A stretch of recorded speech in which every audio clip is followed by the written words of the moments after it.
আপনাদেরকে দেখাচ্ছিলাম।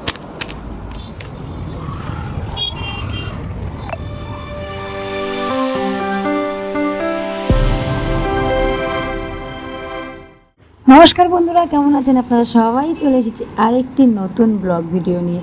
থাম্বনেল দেখেই বুঝতে পেরেছেন আজকে বিষয়টা কিসের ওপরে নির্ভর করে ভিডিওটা হবে। তো সাথে থাকুন, সঙ্গে থাকুন, ভালোবাসা দেবেন। দেখুন, লাইফে না এতটা প্রবলেমে পড়ে যাব সেটা আমি কখনো ভাবিনি। মানে একদম এতটা মানি প্রবলেম, এতটা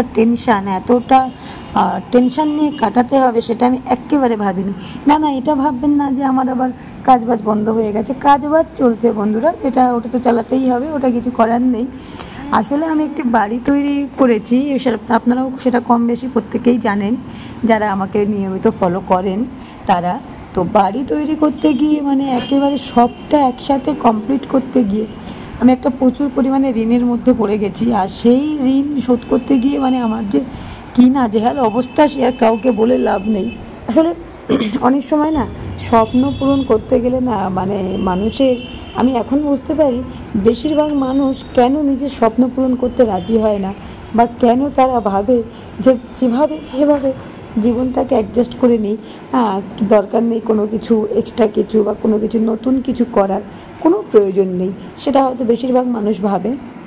তো বন্ধুরা, আপনাদের সবাই জানেন যে একটা বাড়ি করা কিন্তু মুখের কথা নয়, আর বিশেষত ক্ষমতাটা যদি একজন মহিলার হয়। তো আমার একার ক্ষমতার উপরে দাঁড়িয়ে থেকে বাড়ি কমপ্লিট করতে গিয়ে মানে ঋণের বোঝা যেভাবে চেপেছে সেটাকেই শোধ করার জন্য এখন আমি বহুদিন পরে আমি আবার ফিজিওথেরাপি স্টুডেন্টও নিয়েছি। যেগুলো মানে আমি যে কোর্সগুলো করাই, অনেক দিন আমি নিতাম না স্টুডেন্ট, কেউ আমার মানে ভালো লাগে না ওই বকবক করতে, খুব কষ্ট হয়, গলা ব্যথা করে, কিন্তু তারপরেও নিলাম। তারপরে যেটা নিলাম সেটা হলো আমার 10 বছর বাদে আবার আমি আমার ফিজিওথেরাপি পেশেন্ট, মানে উনি আমার কাছে পেশেন্ট হিসেবে ছিলেন তখন তোমার 10-12 বছর আগে। আমার ব্যবসাটা তখন ততটাও ভালো ছিল না, তখন সবে শুরু করেছি, একা মানুষ টেনে পারতাম না। তো সেই সময় আমার বোন দেখাশোনা করতো আর আমি তখন ওই পেশেন্ট করতাম। তো সেই পেশেন্টটাকে আবার এত বছর বাদে মানে রিটার্ন নিলাম।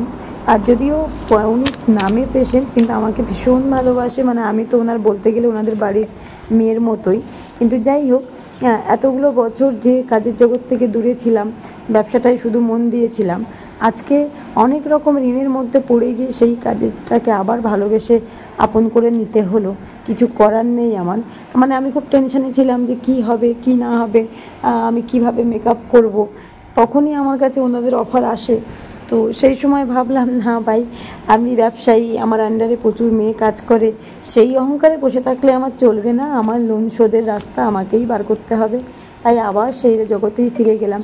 যাই হোক, এইভাবে দিব্যি কষ্ট করেই চলছে দিনগুলো, কিন্তু অফিস থেকে বাড়ি থেকে বাজার ঘাট রান্না এই করেই মানে হাঁপিয়ে যাচ্ছি। তো আজকে অনেক আনন্দের ব্যাপার, দেখো আজ আমার বান্ধবী এসেছে আমার সঙ্গে দেখা করতে বহুদিন বাদে। মানে তখন ওর বিয়ে হয়নি, বাচ্চা কাচ্চা ছিল না, আমার কাছে প্রায় আসতো। আর এখন ওর দুটো বাচ্চা নিয়ে মানে নাজেহাল অবস্থা, ও দুটো খাওয়ারও টাইম পায় না।